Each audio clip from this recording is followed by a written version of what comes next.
François. Madame Picardiès. La loi de transformation de la fonction publique, code du socle, votée en août 2019, prévoit l'augmentation du temps de travail des agents de la fonction publique territoriale. Elle augmente le nombre d'heures annuelles à 1607 heures et annule tous les accords plus favorables sur le temps de travail obtenu dans chaque collectivité, comme vous l'avez dit. La loi, c'est la loi, et nul n'est censé l'ignorer. Mais certains maires invoquent la libre administration des collectivités territoriales, qui est un principe consacré par l'article 72 de la Constitution, et donc supérieur à la loi.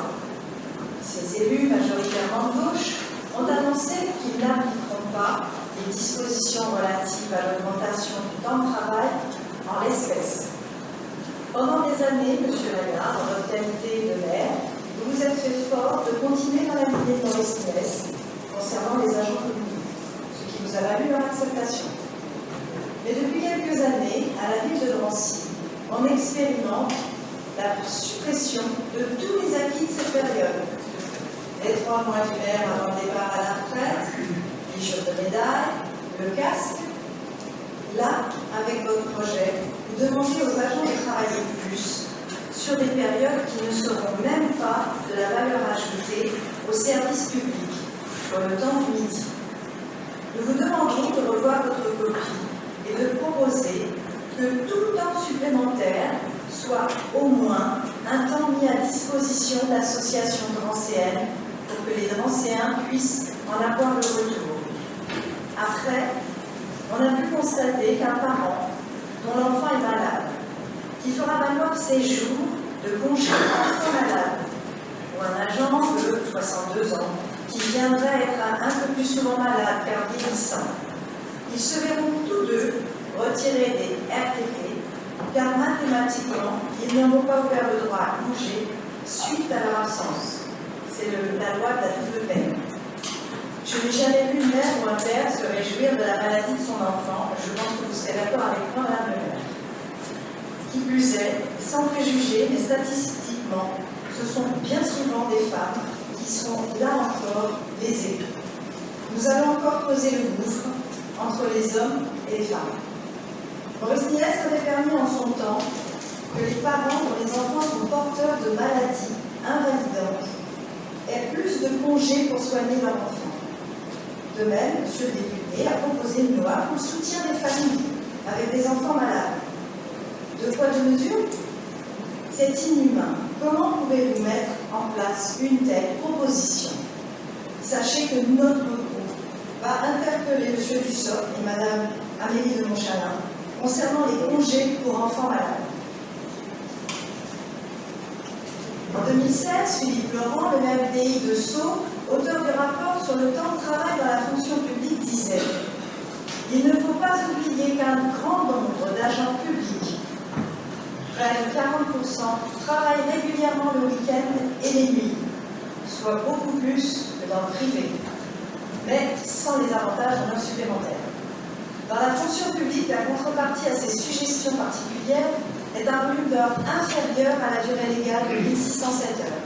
C'est le cas, par exemple, pour les infirmières et les policiers.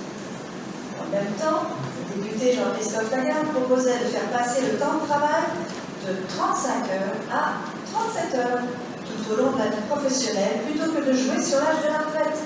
Les avantages, je cite, pour 20 à 25 minutes par jour, on équilibre dès maintenant le régime des retraites, le système garantissant de surcroît d'avoir une retraite pour tout le monde dès 62 ans.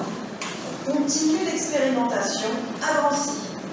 En tout cas, la loi de transformation de la fonction publique mine le statut de la fonction publique et organise la précarisation en favorisant le recrutement par contrat et l'externalisation. C'est ce que nous dénonçons. Nous avons déjà pu le relever dans le rapport social en octobre dernier, recours massif aux contrats précaires et externalisation, comme avec les USO d'ailleurs tout à l'heure, et les privatisations partielles dans certains secteurs, la restauration scolaire. Vous pouvez dire ce que vous voulez, M. Mangin, c'est une réalité.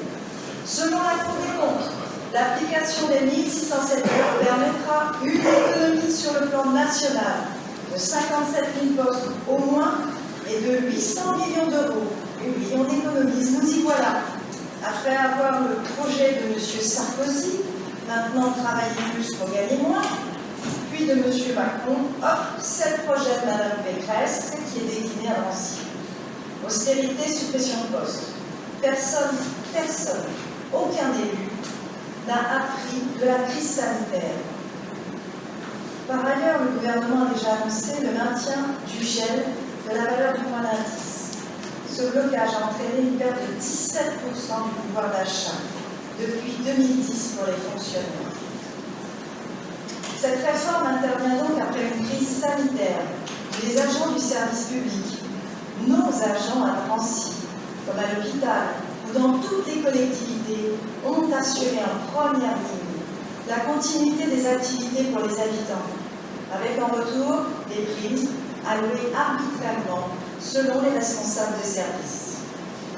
C'est ainsi que vous remerciez les bas salaires de la ville, tous ces agents de la fonction publique, tous ces postes vacants aujourd'hui dans nos collectivités, que les salaires et les congés n'attirent plus.